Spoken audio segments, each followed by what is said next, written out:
Yeah, welcome to iSmart Champs. Today our topic of discussion is 12th Chemistry 2014 Delhi Set 2 question paper. I will give complete discussion of this question paper. Here the beauty is that I request you to watch the video fully and it will be over in no time. Entire question paper you can see I'll make in such a way that the entire question paper will be over within 1 hour, and you can go through all the questions and again please solve all the questions once again so that you will get practiced in the paper. And I wish you all the best and you'll all score centum in chemistry. This is what my wish is, and I'll make this question paper for you. Use it to the best, and I will be producing more and more question papers on mathematics as well as physics for you so that it will be helping you for the board examinations. So let's quickly move on to the questions. And this is the topic 12th Chemistry 2014 Delhi Set 2 question paper is the one which I am discussing now, and later I will discuss few more question papers and I will be posting videos further. So now itself I am telling I request you to subscribe, and then if you subscribe you will get the notifications about my new videos on the new upcoming new question papers on mathematics as well as physics, and a subscription button is available there. Yeah, thank you, and just go on and wish you happy new year once again. And this is what I want to tell. Last time it took a long gap in giving the videos, so wish you happy new year 2020 and all the best for you, and you'll all write the exams really well. And yeah, that's it. Let's move on to the questions. Yeah, this is the first question, section A, 1 mark questions I am solving. The first question is define emulsions. What I want you to do is write these questions separately. You can write these questions or you can download the Delhi 2014 question paper. And those who need it, I will send the question paper to you via email also. And this question paper separately I can send you. Thing is that I am giving the answers well written before so that it will save your time. So the first question goes like this, is 1 mark. Define emulsions. Emulsions are the liquid dispersed in the liquid medium. This is the answer. So let's move on to the next question. Yeah, let's see the next question. What is the role of carbon dioxide in getting Al2O3 in the extraction of aluminium? What is the role of carbon dioxide in getting Al2O3 is also called alumina, that is aluminum oxide, in the extraction of aluminium?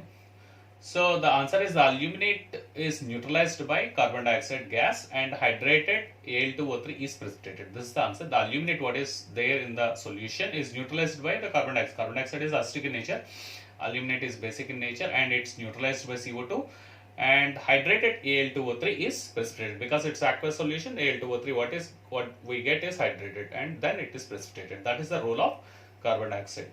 Now IUP is the name of CH3CH, CH3, CHO. And now we can see the longest chain 1, 2, 3. This is how we can number. And CHO when it comes, that is aldehyde group. So all will come at the end.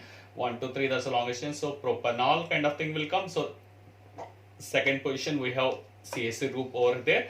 So 2-methyl propanol. Hence the answers. Let's move on to the next question. Yeah, let's see the next questions. Why do transition metals show variable oxidation states? This is the next question given there.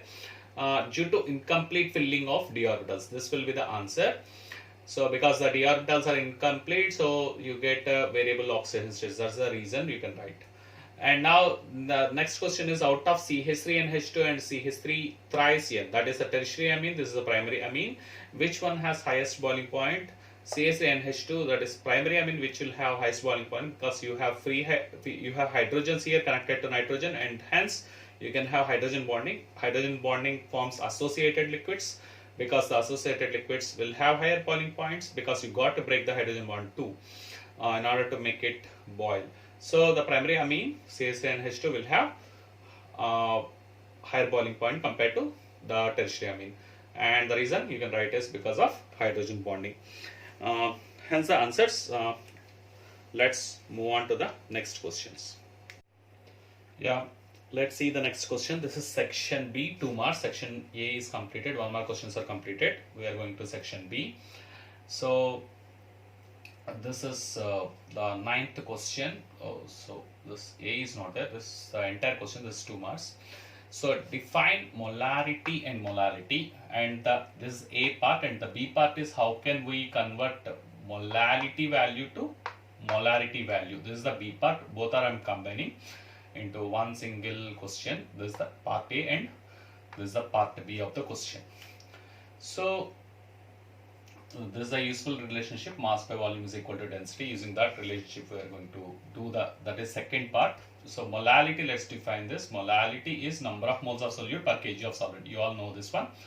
Molarity is number of moles of solute dissolved in 1 decimeter cube or 1 liter of solution. This way you can define 1 decimeter cube is nothing but 1 liter of solution.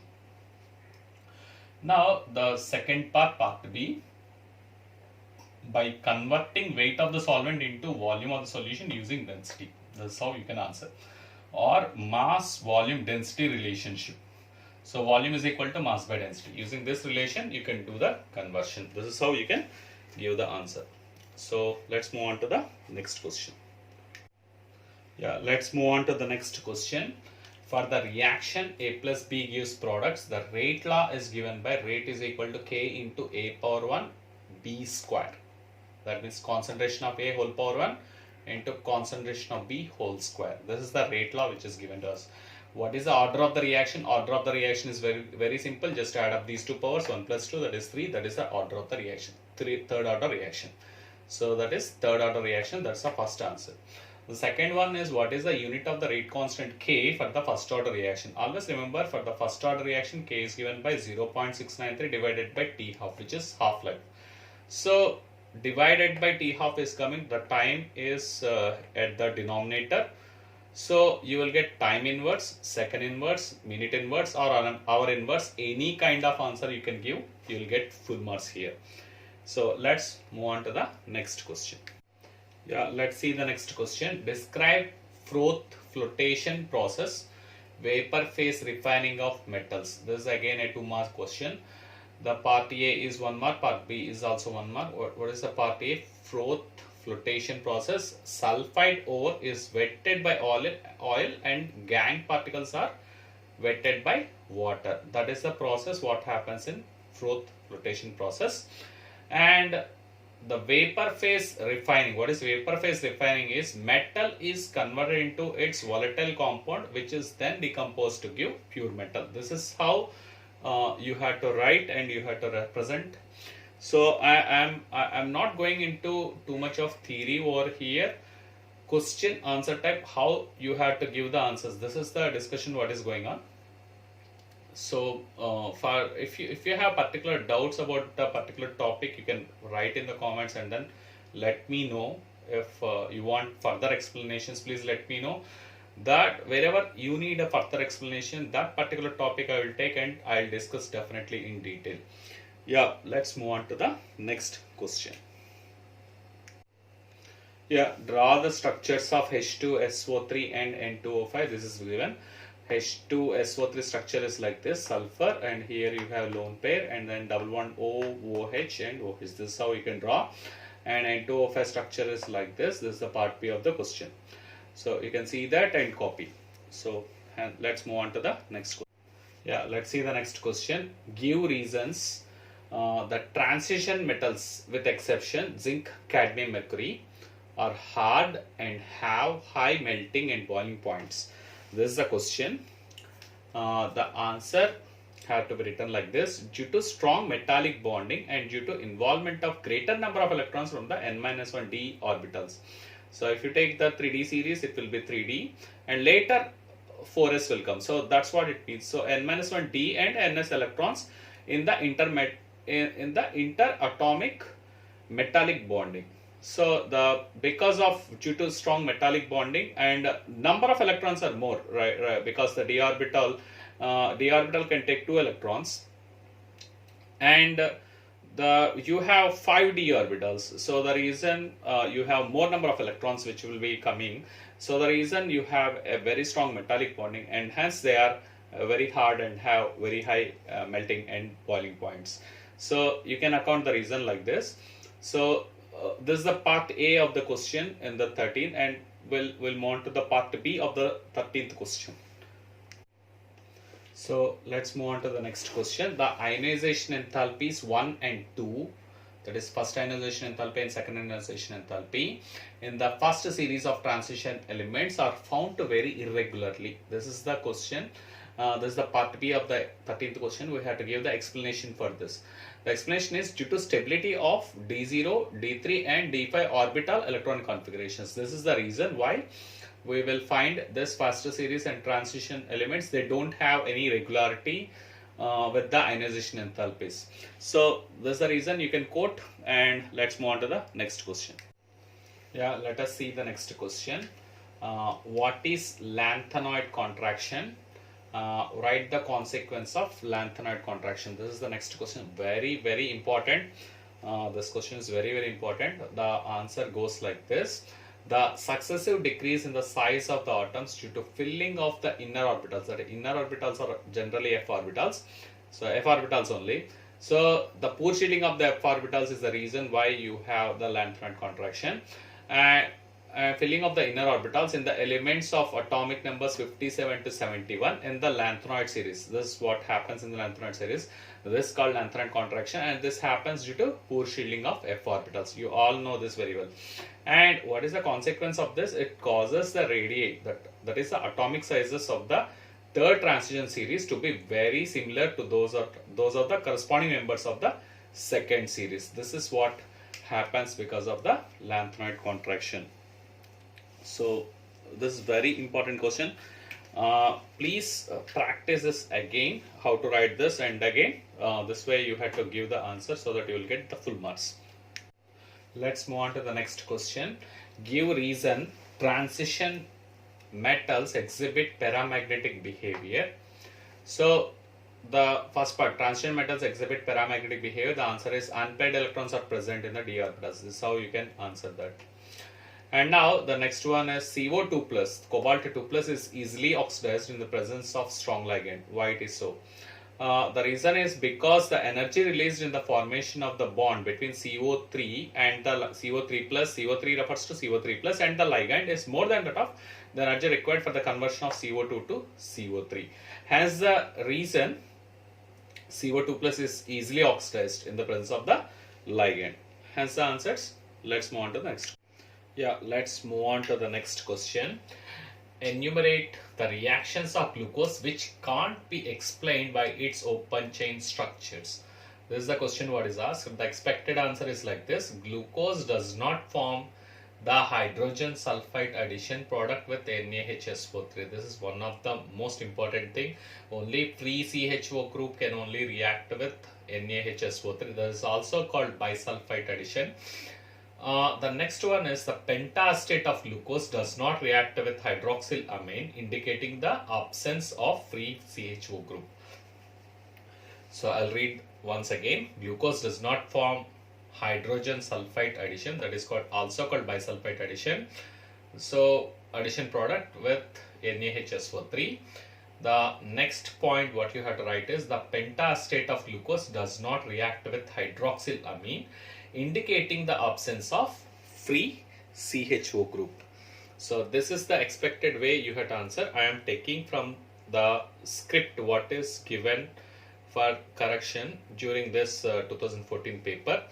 From the script what is given to the faculty members who have corrected the paper, from that only I am giving this. So this is the way you are expected to answer, and so that you will get full marks. That's my goal today. Okay, thank you, and let's move on to the next question. Yeah, let's move on to the next question. Write the reactions. Williamson ether synthesis, that is ether, formation of ether. Rx, you can take anything here, R like C2H5, and R dash O minus Na plus, that is sodium ethoxide or sodium alkoxide. On reaction you get RO R dash plus NaX. This is the reaction what you have to remember. You can replace anything with R and then write the reaction. And this is what is given in the script. So I'm giving as per the script what is given over there for the correction. So this is the expected answer. You can give any answer, replace R with anything like C2H5, CH3 or whatever it is. Now coal-based reaction is, this is phenol. Phenol on treatment with NaOH, you will get sodium phenoxide anion, and that is on treatment with CO2 and H3O+. The first treatment is with CO2 and then H3O+. What you get is salicylic acid, and this is salicylic acid. 2-hydroxybenzoic acid is called salicylic acid. 2-hydroxybenzoic acid is called salicylic acid. Hence the answer. This is the expected answer what you need to give. So let's move on to the next question. Yeah, let's move on to the next question. Why are vitamin A and vitamin C are essential for us? This is the question. The answer is deficiency of vitamin A causes night blindness, whereas deficiency of vitamin C causes scurvy. This is how you have to give the answers. What is the difference between nucleoside and nucleotide? Nucleotide means base plus sugar plus phosphate. This is called nucleotide. If you remove phosphate, what you get is nucleoside, that is base plus sugar. This is how you have to give the answers. And let's move on to the next question. Yeah, let's move on to the next question. Propene to ol. This reaction, this is our propene. You can treat with H3O+. What you get is propane to ol. This is our propane to ol. Ethyl chloride to ethanol is the next conversion. You can take C2H5Cl, that is ethyl chloride. Treat it with aqueous KOH or aqueous NaOH. What we get is C2H5OH. And upon treatment with pyridinium chlorochromate, that is PCC, and CrO3, this is a very selective oxidation and mild oxidizing agent. So what we get is CH3CHO, which is our ethanol final product. And that's all answers, and let's move on to the next question. Yeah, let's move on to the next section, section C, which are 3 marks questions. 2 marks questions are over. We have completed 1 marks and 2 mark questions up to now. And here 3 marks questions. Here some problems you will see, as well as some bunch of reactions sort of questions you will see here in the question papers.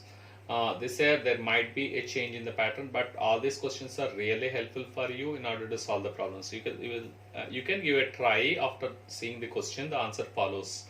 Okay, let me read the question. H2O2 aqueous decomposes to H2O liquid and O2 gas in a reaction that is first order in H2O2 and has a rate constant of K is equal to 1.06 into 10 power minus 3 minute inverse. This is the thing what they have given. And now first part of the question is, how long will it take for 15% of the sample of H2O2 to decompose? I'll give a hint how to solve this question.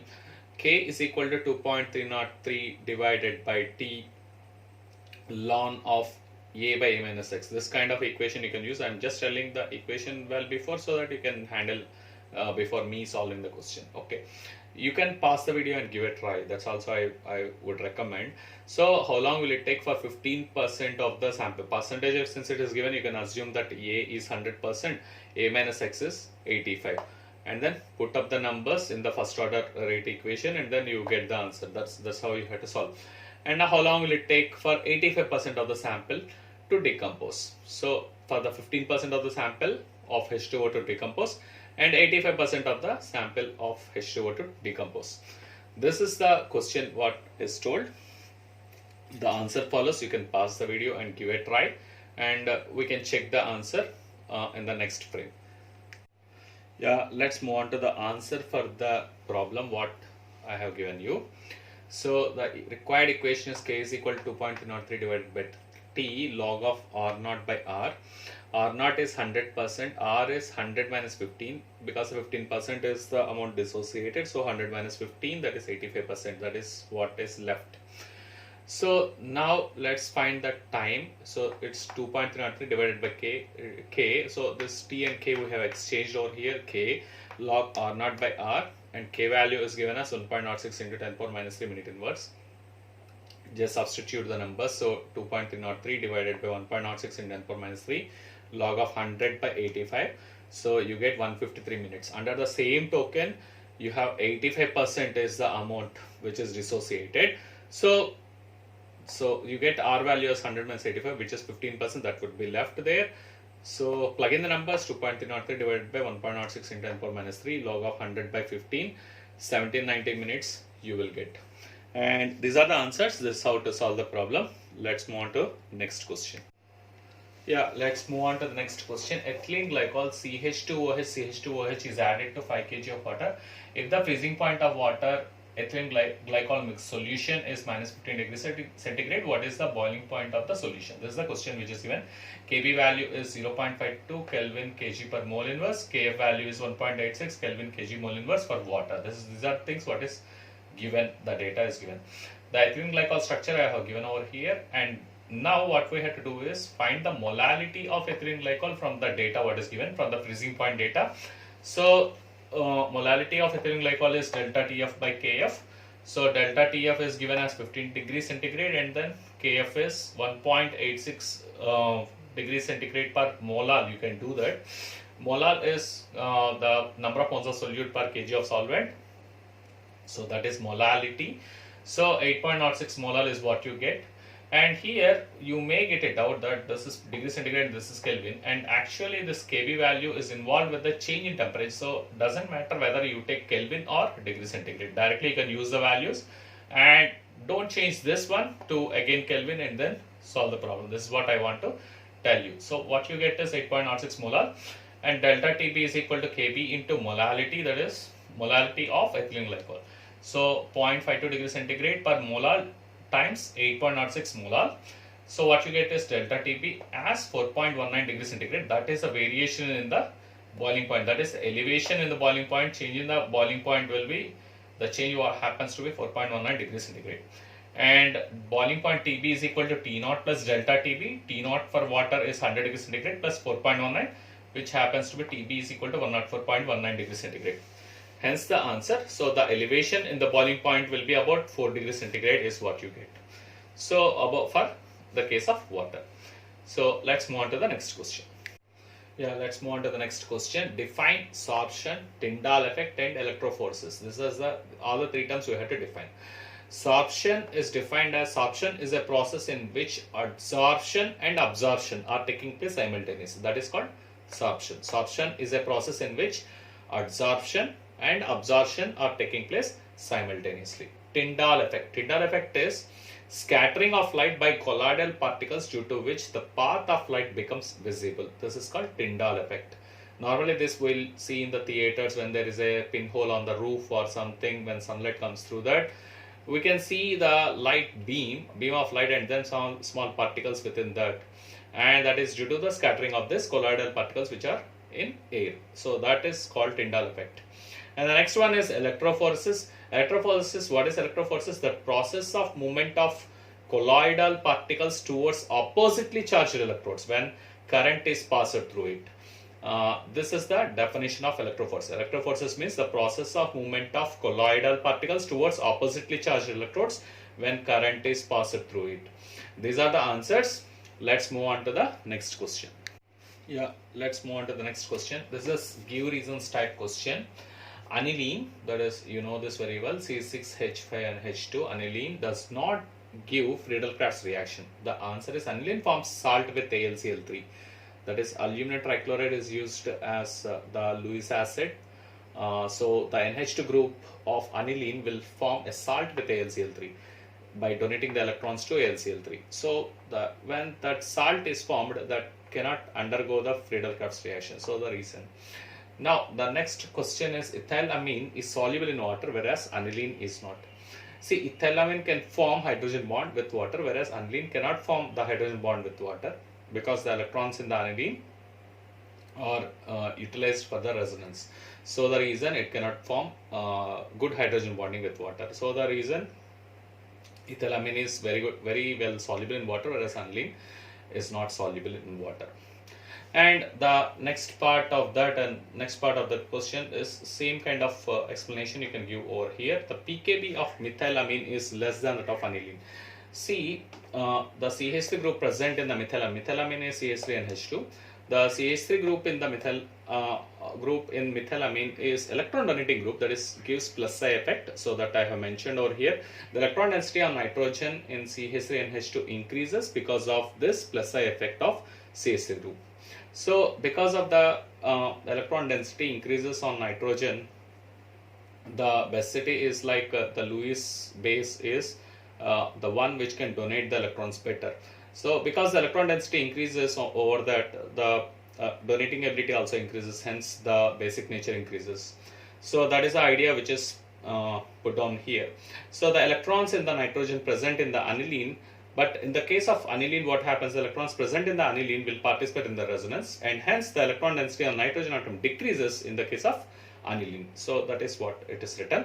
And another thing what you have to know is, the lower the pKb value, stronger the base it is, and hence CH3NH2 is a stronger base than aniline. So the question can be asked like this: pKb of methylamine is less than that of aniline refers to the methylamine is a stronger base compared to that of aniline. This is how you can end the question. This is the way expected. So let's move on to the next question. So let's move on to the next question. Which of the following react faster in SN2 with OH minus ion? This is the question. The first part is CH3PR and CH3I. CH3I is the answers, because I minus is a good leaving group compared to that of Br minus. For that, conjugate acid base pair concept you can use. The weakest conjugate base is the better leaving group. So if you take I minus, because HI is the strongest acid, I minus becomes the very weak conjugate base compared to Br minus. Between HBr and HI is the strongest. Hydroiodic acid is stronger acid compared to of hydrobromic acid. So I minus will be the weaker conjugate base, so it is a better leaving group. So CH3I is the option. So SN2 depends upon the leaving group ability, and the weaker conjugate base, that's the better leaving group. That's how we can choose the first option. The second option is CH3 times CCl, that is tertiary butyl chloride, and you are given methyl chloride. So the primary alkyl halides will undergo SN2 reaction better than tertiary alkyl halides. So this is the order of SN2 reaction is primary, greater than secondary, greater than tertiary. This is the way SN2 reaction will happen. So the choice is CH3Cl. So because it is primary alkyl halide and given is tertiary alkyl halide, so CH3Cl is the answer. So let's move on to the next question. These are the answers. Let's move on to the next question. So let's move on to the next question, and this is the part B of the question number 24. Complete the following reactions. This is the thing which is given. So CH3Cl reacts with KCN. CH3Cl will react with KCN. What happens here is, the KCN will generate Cn minus ion. The Cn minus can react with this and knocks off the chloride out. So what you get is CH3Cn, that is methyl cyanide, plus KCl. So that's the first reaction answer. This is a SN2 kind of reaction. The next one is the Friedel-Crafts anhydrous AlCl3 and CH3Cl means it's a Friedel-Crafts reaction. Chlorine is ortho-para-directive. So we get two products. That is, methyl group will sit in the ortho position of with respect to chlorine. It is here. This is generally minor product. Reason being the repulsions between CH3 and Cl. The next one is the para product, which is this is the para product, and that's major product. That's the major product for you, and hence the answers. So let's move on to the next question. Yeah, let's move on to the next question. Write the IUPAC names of the following complexes: CONH3 5 times Cl Cl2, that is pentaamine chlorido cobalt 3 chloride. Why cobalt 3 is because this entire structure, that is the complex, is having a positive charge. So within the sphere, within the coordination sphere, if the coordination sphere is having positive charge, you will get cobalt 3 like this. Otherwise, if it is negative charge, 8 will come. So here that's the example, K3FeCN6. We can see that potassium hexacyanidoferrate. Ferrate is coming because the coordination pair is having negative charge. So from this it is evident. And the next one, you can see NiCl4 2 minus tetrachlorido nickel 8. 8 will come when the coordination pair is having negative charge. So nickel 8, 2. These are the answers. And let's move on to the next question. Let's move on to the next question.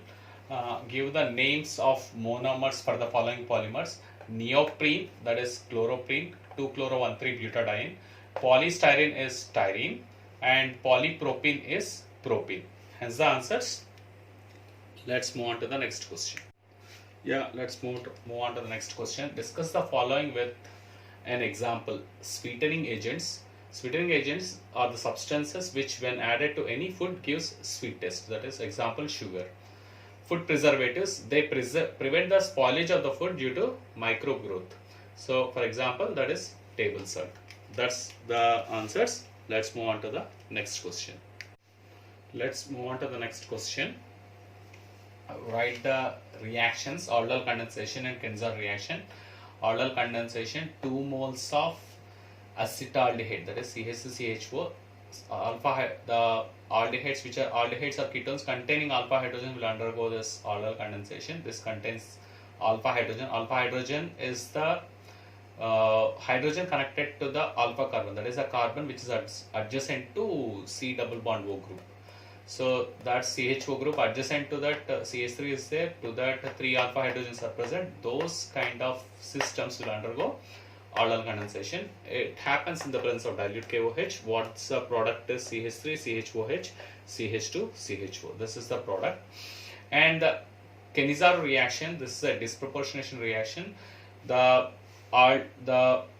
aldehydes which does not have the alpha hydrogens will undergo this kind of reaction. Here we'll take the example of formaldehyde. HCHO is the formaldehyde, and the presence of concentrated KOH. This will undergo oxidation as well as reduction. That HCHO, if you oxidize, what we get is potassium salt of formic acid, that is potassium formate is what we get, and CH3OH. Hence the answers. Normally people will write HCOOH directly, but that is obtained only after the acid wash. This is what I want to convey. Potassium salt of formic acid, you please leave it here. Otherwise, if you want to write the next step, please put the acid wash, that means treatment with H3O plus, and then write HCOOH. So that's the way to answer the question. This is the expected answer. And let's move on to the next question. This is the last question of the video I wish to discuss. Write the products of the following: CH3COH, Br2, actually P means red phosphorus. This is the HVZ reaction where the bromination will happen at the alpha hydrogen, and the bromination will, this hydrogen will be substituted by bromine using this reaction. So CH2Br COH is the answer. And now CH3CH4 with LiLH4, LiLH4, that is lithium aluminum hydride, is a very good reducing agent. So it will reduce CH3CH4 to CH3CH2OH, that is ethyl alcohol is the answer. Zinc amalgam HCl, here C double bond O is converted to CH2. So CH3, CH2, CH3. And now phosphorus reacting with NaOH and H2O, what we get is PH3 gas and 3NaH2PO2. And XeF4 reaction with O2F2 gives XeF6 plus O2. Hence the answers. If you like the video, and this is the discussion of the question paper. Here and there are some few questions I left. So this is more important questions I discussed in this paper, and I'll be releasing more videos on physics question papers as well as maths question papers. Please do subscribe, and then if you like the video, give a like and give a comment of what else you can expect from me. So you can give in the comments what you are expecting, and then do subscribe, and the subscription button is available at the bottom.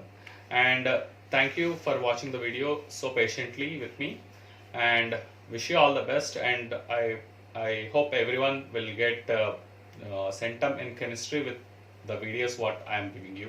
and I will be releasing more question papers also for you on chemistry as well as physics. Whichever you feel you are lagging, you can just write the comments in the comment section over there on YouTube. Yeah, thank you very much. Uh, thank you very much, and then please do subscribe for the videos. Thank you.